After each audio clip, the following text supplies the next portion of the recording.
There are places where the world cuts you off from everything you know. Out on the jagged stone of Lime Rock, surrounded by the freezing, black waters of Newport Harbor, life was measured in heartbeats and the relentless crash of the tide. Established in 1853, the Lime Rock Lighthouse sat isolated on a barren outcrop of rock in the middle of a brutal Atlantic climate where winter gales whipped across the harbor and bitter spray froze instantly on the iron-railed docks, cutting the residents off from the mainland for days at a time. While others her age lived in warmth and safety, Ida carried an empire on her shoulders.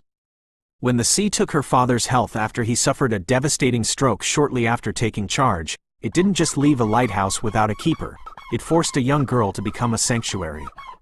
Every single day was a grueling trial of survival, from scrubbing heavy salt crust off the massive glass lens and hauling canvas sacks of coal to rowing a flat-bottomed wooden boat through treacherous, swirling currents just to get her younger siblings to school or secure food and firewood. And then, the night broke open. Through the howling gale and the blinding snow of March 29, 1869, the sea claimed its victims once more when two Army soldiers from Fort Adams capsized their boat in the freezing surf. In that agonizing split second, there was no time for fear or hesitation.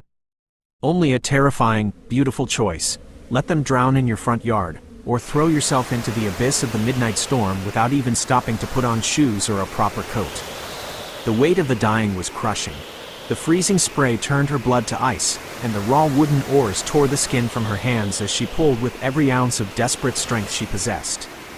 Every stroke was a war against the tide, a desperate, bleeding fight to snatch a soul away from the deep as the exhausted, freezing soldiers slumped over the side of her small skiff, nearly tipping them both into the deadly, churning current.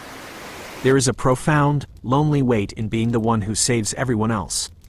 When the storm passed and the saved were safe in their beds, the silence returned, cold, heavy, and absolute, leaving Ida alone with her aching muscles and torn hands in the quiet cabin lit only by a warm hearth.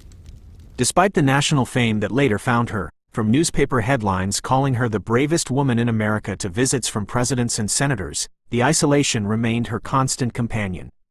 Decades passed, the world changed, presidents came and went, but Ida never left her rock, continuing her lonely vigil until she passed away in 1911 at the age of 69. She saved scores of lives across her lifetime, not for medals or recognition, but because she knew a simple truth: no one should ever have to face the dark alone.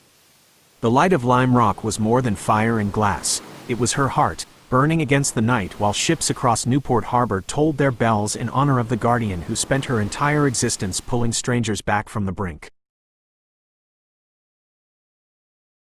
Subscribe.